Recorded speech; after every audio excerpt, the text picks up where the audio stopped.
نحمده ونصلي ونسلم على رسوله الكريم اما بعد فاعوذ بالله من الشيطان الرجيم بسم الله الرحمن الرحيم ان الصلاة تنهى عن الفحشاء والمنكر صدق اللہ مولانا العظیم۔ اللہ رب العالمین کا ارشاد مبارک ہے کہ نماز روکتی ہے بے حیائی سے، ناشائستہ حرکات و سکنات سے، اور ابن ابی حاتم نے نقل کی ہے کہ من لم تنہہ صلاتہ عن الفحشاء والمنکر فلا صلاۃ لہ۔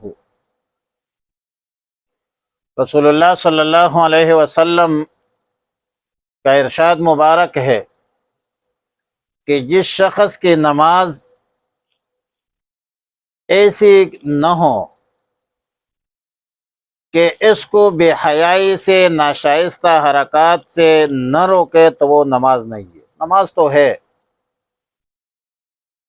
لیکن وہ کمال نماز، کمال جس کو کہتے ہیں، اس میں وہ کمال نہیں ہے، اور نفی جو ہے یہ افضلیت کے لیے ہے کہ اس عمل پر، نماز پر جو نقد، ثمرات اور فوائد مرتب ہوتے ہیں، وہ کمال اور وہ افضلیت اور فضیلت جو ہے وہ حاصل نہیں ہوتی۔ حضرت ابو العالیہ فرماتے ہیں کہ اللہ رب العالمین کا جو ارشاد مبارک ہے کہ ان الصلاۃ تنہی عن الفحشاء والمنکر، اس کا مطلب یہ ہے کہ نماز میں تین چیزیں ہوتی ہے۔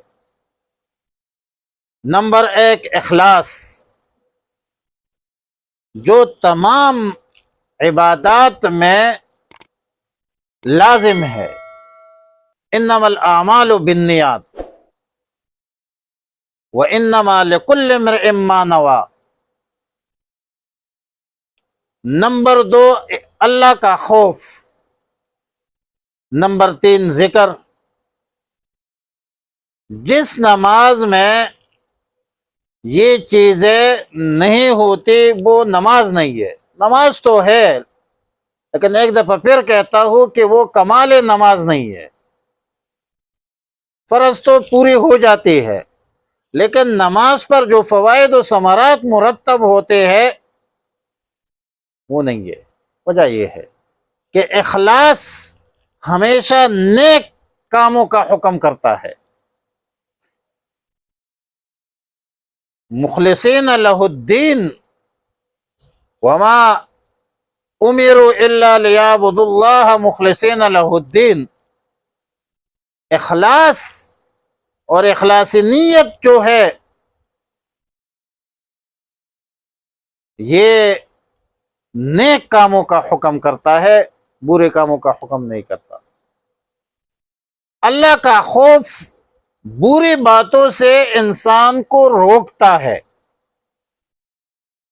بندہ رشوت لیتا ہے، سود کرتا ہے، زنا، شراب وغیرہ، تو جب جس کے دل اور دماغ میں یہ ہو، اللہ کا خوف ہو کہ اللہ مجھے دیکھ رہا ہے،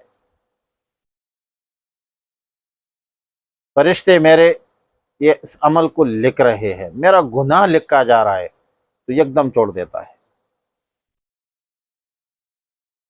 اور اللہ کا ذکر تو قرآن پاک ہے، من اعرض عن ذکری فإن له معیشۃ ذکر مبارک۔ اور قرآن کریم تو اچھی باتوں کا حکم کرتا ہے، امر بالمعروف کرتا ہے، اور بری باتوں سے انسان کو روکتا ہے۔ تو نماز کے اندر تین چیزیں ہیں، اخلاص ہے، خوف خدا ہے، اللہ کا ذکر ہے۔ قرآن رئیس المفسرین سیدنا عبداللہ ابن عباس رضی اللہ تعالی عنہما رسول اللہ صلی اللہ علیہ وسلم سے روایت نقل کرتے ہیں کہ جو نماز بری باتوں سے، نامناسب حرکتوں سے نہ روکے، وہ نماز بجائے اللہ کے قرب کے کہ اسے اللہ کا قرب حاصل ہو جائے، وہ اللہ سے دوری پیدا ہو جاتی ہے اس سے۔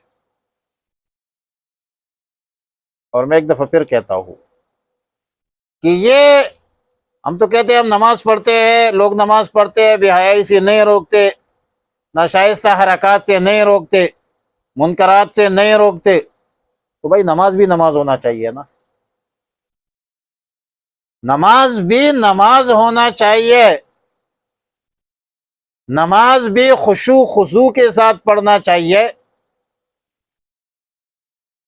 ایسا نہ ہو کہ آپ کھڑے ہیں نماز میں کرتے حساب کتاب دکانوں کی، کاروبار کی، تو پھر تو آپ کی خشوع خضوع ٹھیک نہیں ہے نا۔ اپنے گریبان میں سوچو، عمل پر اعتراض نہ کرو، اپنے گریبان میں سوچو۔ عقیدہ ہے، قرآن جب کہتا ہے کہ صلاۃ ان الصلاۃ تنہی عن الفحشاء، تو آپ مان لیں، لیکن وہ اب ایک ڈاکٹر کہتا ہے کہ فلاں دوائی جو ہے یہ فلاں مرض کے لیے ہے، تو استعمال کا طریقہ بھی وہ بتلاتا ہے نا۔ کچھ چیزیں غذا کھائی جاتی ہے، کچھ چیزیں انجیکشن لگائے جاتے ہیں، پھر رگ کی انجیکشن ہے، گوشت کی انجیکشن ہے، ڈرپ میں ہے، وغیرہ وغیرہ جسم کے اوپر لگائی جاتی ہے۔ اب ایک بندے کی آنکھیں خراب ہے، وہ دوائی پی لے تو پینے سے تو کچھ نہیں ہوتا۔ اللہ پاک کی ذات تو حکیم ہے، اللہ رب العالمین کے ہر بات جو ہے وہ حکمت سے خالی عاری نہیں ہے، خالی نہیں ہے۔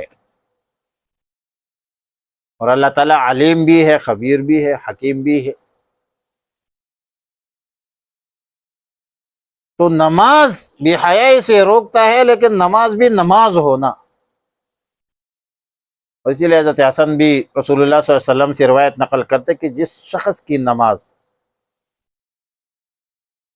اس کو برے باتوں سے، برے عادات سے، ناشائستہ حرکات سے نہ روکے تو وہ نماز ہی نہیں ہے۔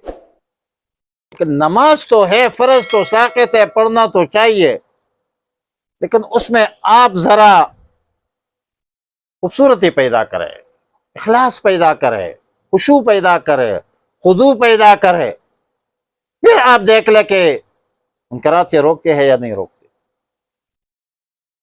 عبداللہ بن مسعود رضی اللہ تعالیٰ عنہ صاحب النعلین والسواک والوسادہ، رسول اللہ صلی اللہ علیہ وسلم کا مسواک، تکیہ اور جوتی عبداللہ بن مسعود کے پاس ہوتی۔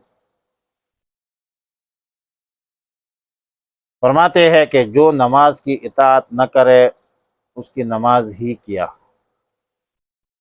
اور نماز کی اطاعت یہ ہے کہ بے حیائی سے، برے باتوں سے روکے، یہ نماز کی اطاعت ہے۔ حضرت ابو ہریرہ رضی اللہ تعالیٰ عنہ فرماتے ہیں ایک شخص رسول اللہ صلی اللہ علیہ وسلم کی خدمت میں حاضر ہوا اور عرض کیا کہ فلاں شخص رات کو نماز پڑھتا ہے، صبح ہوتی ہی چوری کرتا ہے۔ رسول اللہ صلی اللہ علیہ وسلم نے فرمایا کہ اس کی نماز اس کو اس فعل سے عنقریب روک دے گی۔ در منصور کی روایت۔ اس سے معلوم ہوتا ہے اگر کوئی شخص بری باتوں میں مشغول ہے تو اس کو نماز کا اہتمام کرنا چاہیے، اس کو نماز میں مشغول ہونا چاہیے۔ بری باتوں سے خود بخود اس کی جان چھوٹ جائے گی۔ اور ظاہر ہے کہ ہمارا تو ایمان ہے، عقیدہ ہے کہ ان الصلاۃ تنہی عن الفحشاء والمنکر والبغی یعظکم لعلکم تذکرون، کیونکہ خطبوں میں ہم پڑھتے ہیں ان اللہ یأمرکم بالصلاۃ وینہاکم عن الصلاۃ، ان اللہ یأمر بالعدل والاحسان وایتاء ذی القربى وینہی عن الفحشاء والمنکر والبغی یعظکم لعلکم تذکرون۔